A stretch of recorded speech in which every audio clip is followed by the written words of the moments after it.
In this video, we will be doing this interesting question on sequences and series from section B of the IEB 2020 final exam paper. So let's get straight into it.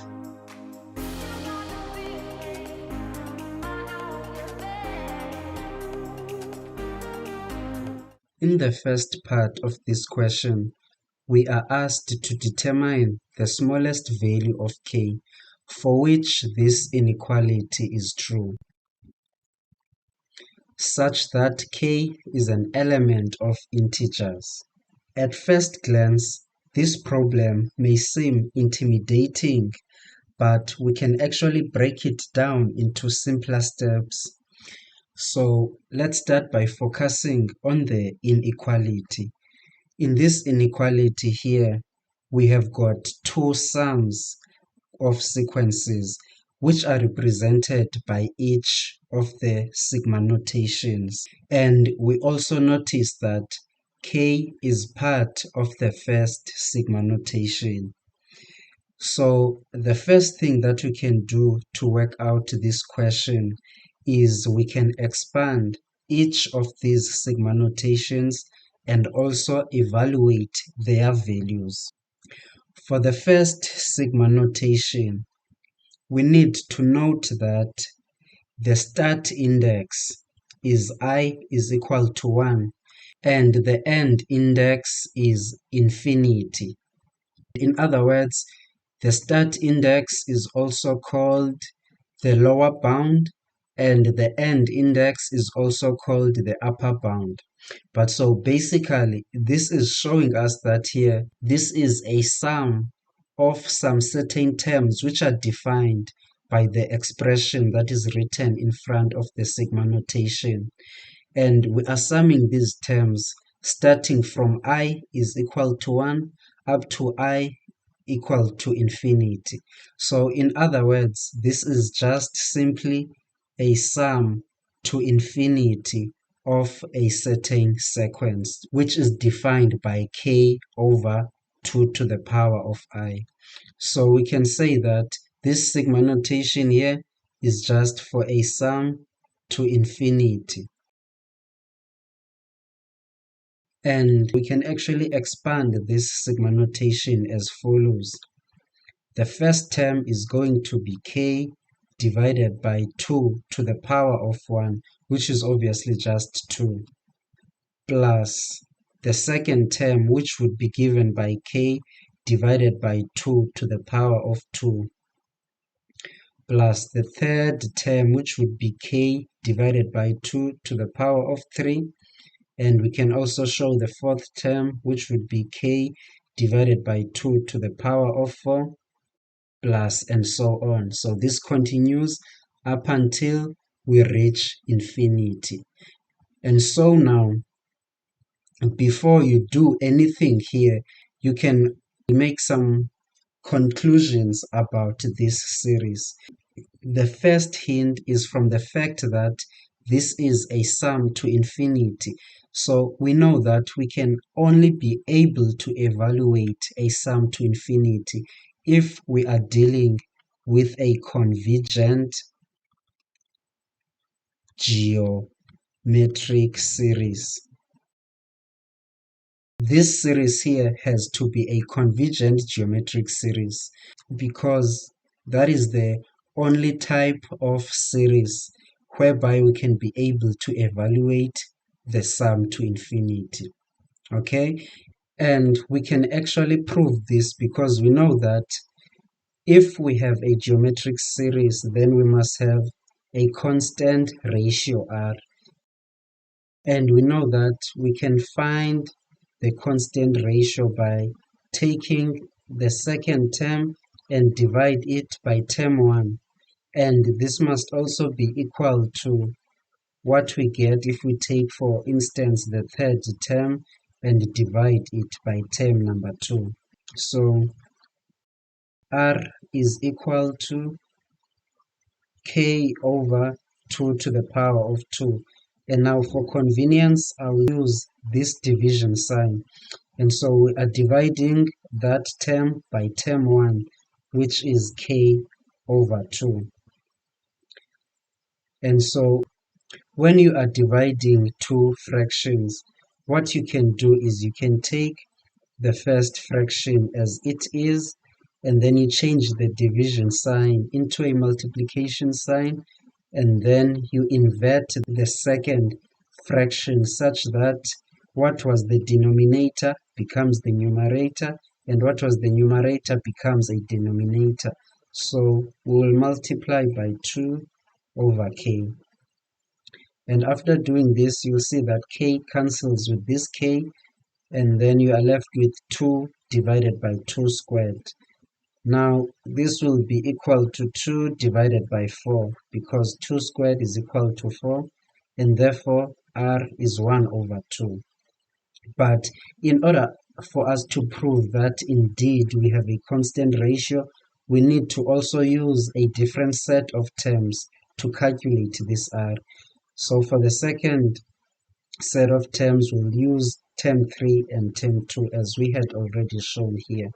So term 3 is k over 2 to the power of 3, right?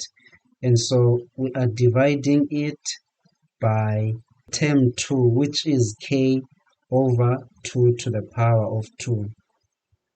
And now again, we know that we can do this division here by changing the division into a multiplication and then invert the second fraction such that our numerator is now 2 to the power of 2 and the denominator is k. And you see again that k cancels with k, and so you are going to have 2 to the power of 2, which is 4, divided by 2 to the power of 3, which is 8. And this is also equal to 1 over 2. So indeed, we have a constant ratio. Therefore, this is a geometric series. And now, in addition to this, we also say that our constant ratio r, which is 1 over 2, is between -1 and +1.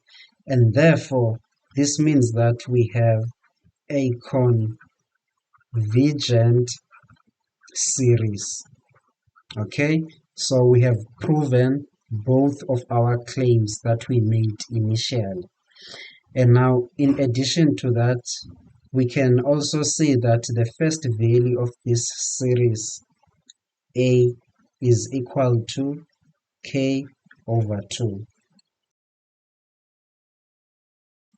The sum to infinity of a convergent series can be given by a divided by 1 minus r. And so it means that we are going to have k divided by 2, all of that divided by 1 minus 1 over 2. And of course, this will be equal to k over 2. If you like, you can use the same method that we used when we were calculating the constant ratio. And so you can introduce this division symbol. So we are dividing by 1 minus half, which is equal to 1 over 2. So this will be equal to k over 2 multiplied by 2 over 1. So 2 is going to cancel with 2, which means that this here is just equal to k. And alternatively, for this one, you could have noted that here, so 1 minus 1 over 2 is going to give you 1 over 2. So we have 1 over 2, and then this 2 can cancel with this 2. So you are left with k over 1. So the sum here to infinity, so this means that our sum to infinity for that sequence is equal to k. And remember that this here is the value of the first sigma notation. And so now we need to expand and evaluate the second one. And so here is the second one.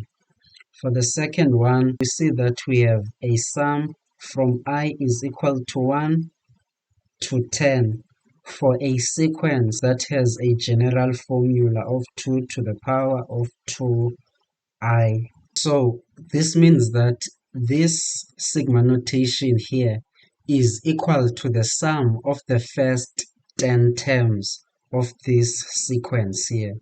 And so we can also expand it and evaluate its value. And so for that one, we can say that the sum to the first 10 terms is equal to this sigma notation here, with a start index of I is equal to 1 and a end index of 10 for this sequence defined by this formula. And so we can expand this as well. So the first term here would be 2 to the power of 2 multiplied by 1. So 2 times 1 is just 2. So the first term here would be 2 to the power of 2. And then the second term will be 2 to the power of 2 multiplied by 2. And 2 multiplied by 2 is 4. So this will be 4. And then the third term will be 2 to the power of 2 multiplied by 3. And 2 multiplied by 3 is 6. So we have 2 to the power of 6. And so on. It goes on and on up until we reach the 10th term. And that 10th term would be 2 to the power of 2 multiplied by 10. So 2 times 10 is equal to 20. So we have 2 to the power of 20 as our last term. Okay, so this is the expanded form of our sigma notation.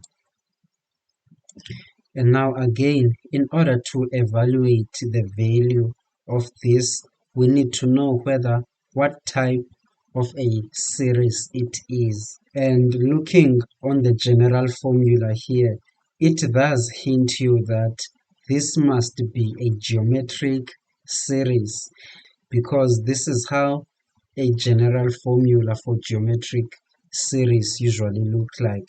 They are usually in the form of an exponential formula, but we can prove that if we are unsure. So we can see if we have a constant ratio r. So we can find this constant ratio r again. We can take the second term, which is 2 to the power of 4, and divide it by the first term, which is 2 to the power of 2. The bases are the same, so we can just subtract the indexes, 4 minus 2, and that is just from the laws of exponents. So this would be 2 to the power of 2, which is equal to 4. So let's see if we get the same ratio if we use the other set of two terms. For example, 2 to the power of 6 divided by the previous term, which is term number 2, and it's 2 to the power of 4. And so again here, using the laws of exponents, the bases are the same, so we subtract the indexes, 6 minus 4. And so 6 minus 4 is 2 again, so we have 2 to the power of 2, which is equal to 4. And therefore, this is indeed a geometric series with a constant ratio r of 4. And we see that our r here is greater than 1. Okay, which is important because now for finite geometric series, there are two sets of formulas from which you can calculate the sum of the first n terms of that series. And if r is greater than 1, the formula that we can use is this one. We can use sum of the first n terms is equal to a into r to the power of n minus 1 all divided by r minus 1, right? And we can also see that a is equal to 4 because it's 2 to the power of 2 for this geometric series. And so we can now evaluate this sum of the first n terms as follows. So we want the sum of the first 10 terms. And we know that a is equal to 4 and r is also equal to 4. N is 10. So we need to minus all of that by 1. And then we divide by r, which is equal to 4 minus 1. And then we can work out all of this using a calculator. And we will find that, so we have 4 into 4 to the power of 10 minus 1 all divided by 4 minus 1. And so this is equal to, so 1,398,100. And so this would be the sum of the first 10 terms of this series.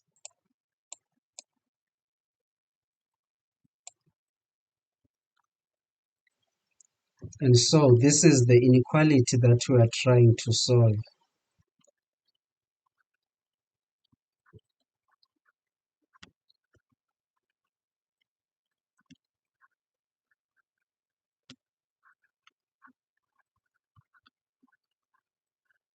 And so what we have done is we have found that this sigma notation here is equal to k, and this sigma notation here, we have found that it is equal to 1,398,100.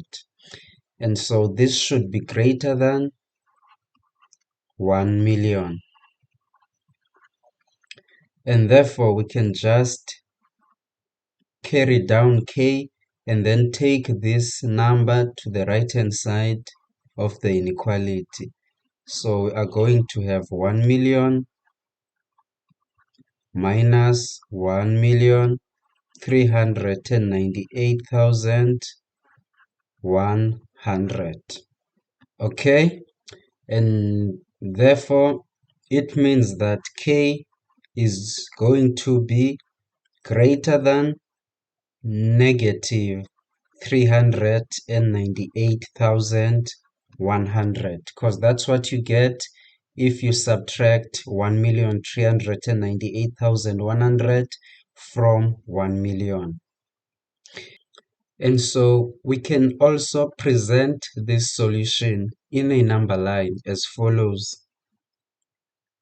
So along a number line, there is a point where k is 398,100.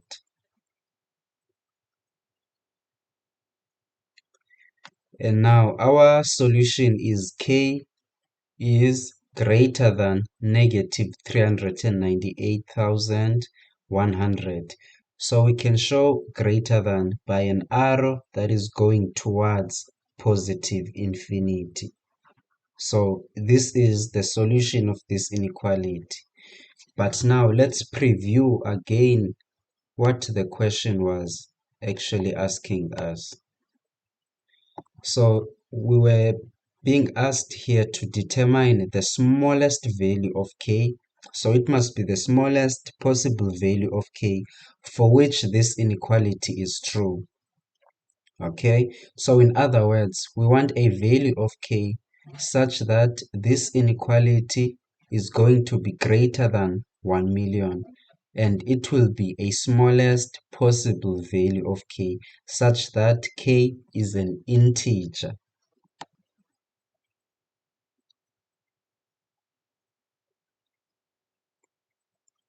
So since the solution to our inequality is k is greater than 398,100, it means that we need to find the smallest possible value that will fall on the right hand side of negative 398,100. And since we want the possible value of k, it means that k must be 398,099, because this would be the next integer value that comes after negative 398,100. Because if you take negative 398,100 and you go to the next integer value, so we will increase this by an increment of +1. The next number that comes after that is negative 398,099, and this is because we want the smallest value of k. Otherwise, there are also many other k values that satisfy this inequality, but the smallest value would be this one, because all the integer values that will come after negative 398,100 are going to satisfy this inequality. They will give you a sum of these two sigma notations that will be greater than 1 million. But now, since we want the smallest value, this is the one that we must take. And therefore, this would be our final answer for this question. And now we have question B. And question B says, consider the following arithmetic series. Okay, we have 5 plus 15 over 2 plus 10 and so on up until you reach the last term, which is 505 over 2. And the first question is, determine the number of terms in the series.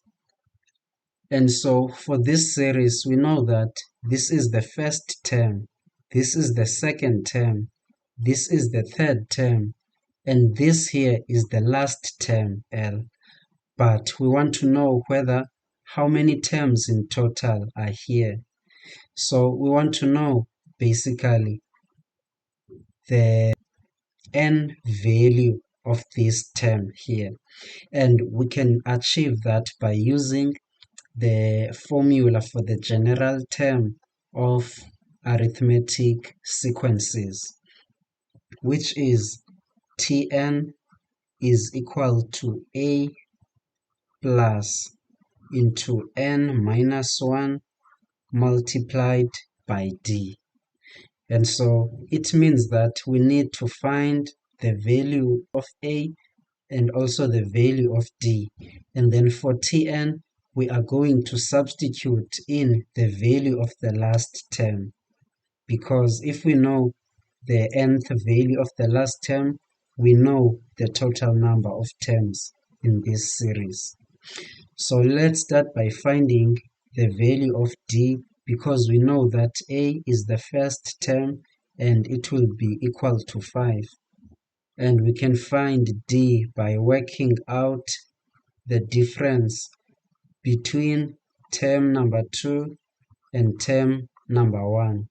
Or we can also find the difference between term number 3 and term number 2. Both of these should give you the same answer. So T2 is 15 over 2 and T1 is 5. Okay, and you can work this out using a calculator. And so this will be equal to 15 over 2 minus 5, which is equal to 5 over 2. So here we've got 5 over 2. And we can also check T3, which is 10, and minus it by 15/2, and it gives us the same answer, which is 5/2.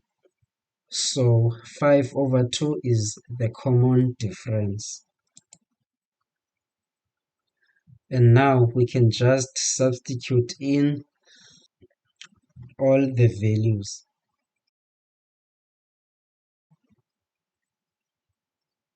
And so Tn is going to be the last term, which is 5/2. A is equal to 5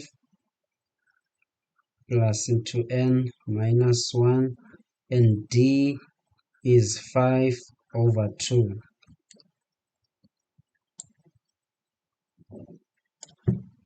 So we can solve this as follows.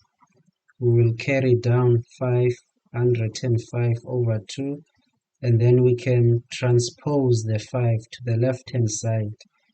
So it will be negative, and so after that we can take down the right hand side as it is, and then we work out the value of the left hand side.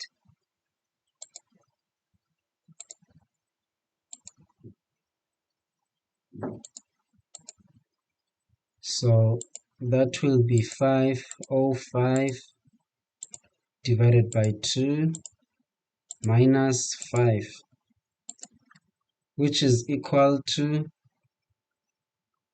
495 divided by 2.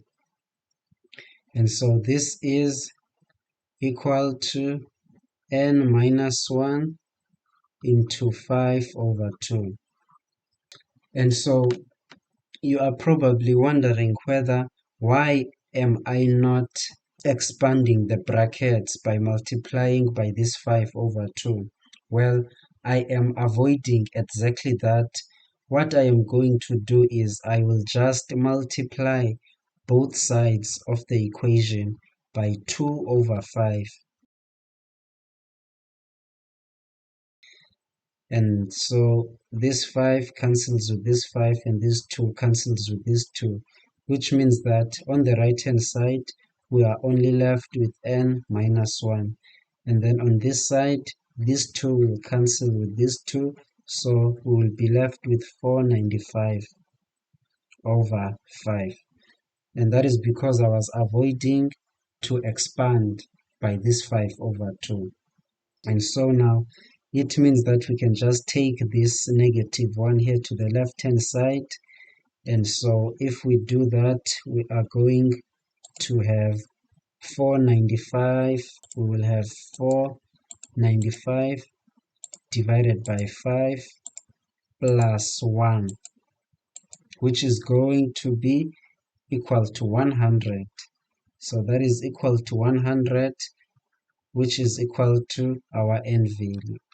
And therefore you can conclude that n is equal to 100, which means that there are 100 terms in the series.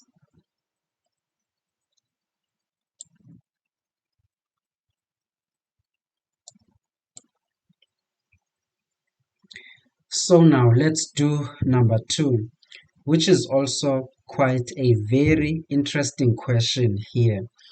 So number 2 says, calculate the sum of the middle 30 terms of the series. So we need to find the sum of the middle 30 terms of this series. So here we've got a series here of 100 terms, as we had already identified in the previous question. So to answer this question, here is what you can do.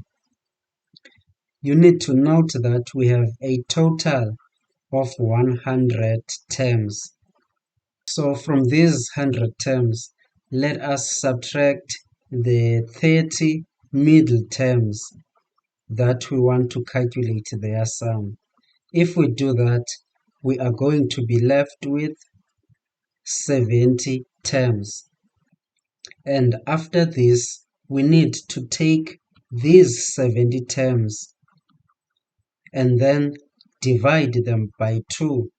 And this is going to give us 35 terms. And so this means that we can divide the total of 100 terms in this series that we have into 35 terms plus 30 terms in the middle, and then plus another set of 35 terms after the middle 30 terms.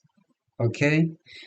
And now the first 35 terms are going to be from term 1 plus term 2 plus term 3 and so on up until we get to term number 35.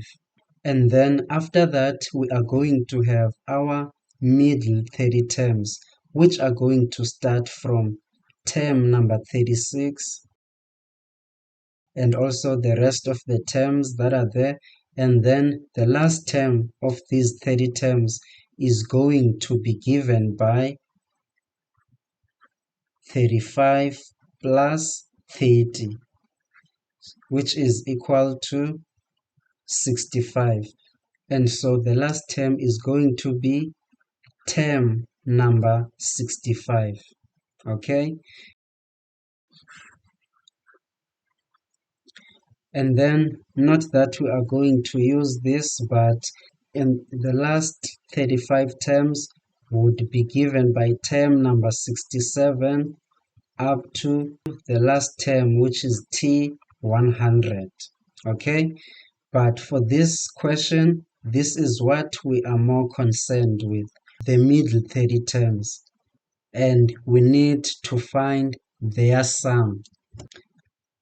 This is an arithmetic sequence, so we know that the sum of the first n terms of an arithmetic series is given by n divided by 2 all into 2a plus n minus 1 into d. And we know that n is going to be equal to 30 because we want the sum of the middle 30 terms. So that's a total of 30 terms. But now we need to find our a. So our a is going to be equal to term number 36. And from the previous question, we already know what is the value of d, which was equal to 5 over 2.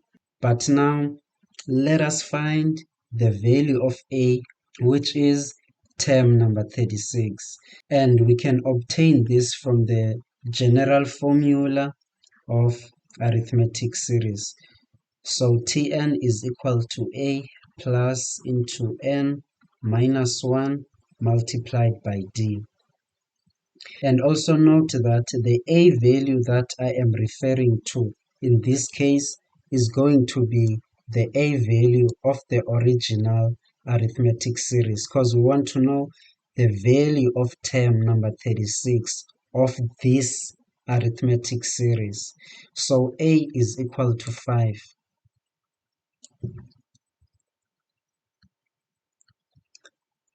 And then, of course, n is going to be equal to 36 because we are evaluating term number 36.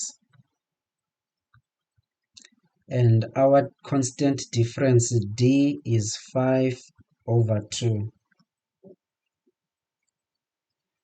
And so we can simply use a calculator to find the value of term number 36.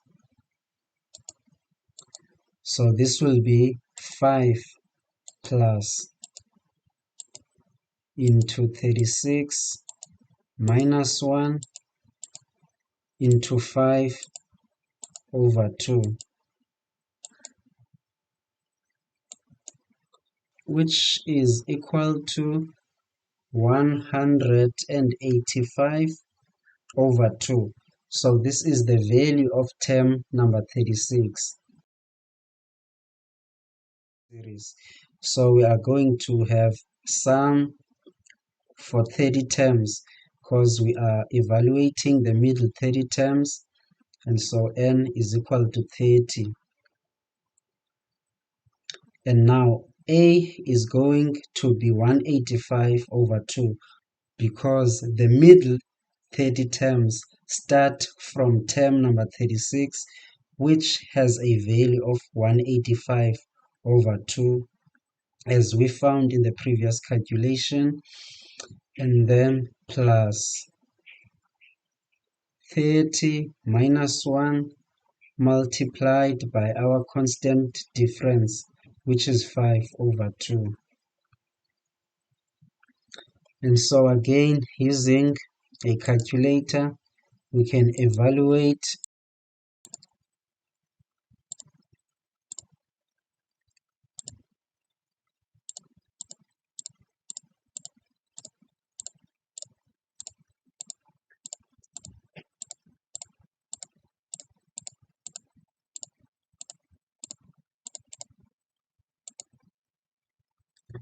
and so the answer is 7,725 over 2. And so this would be the sum of the middle 30 terms of this series. And so this is our final answer.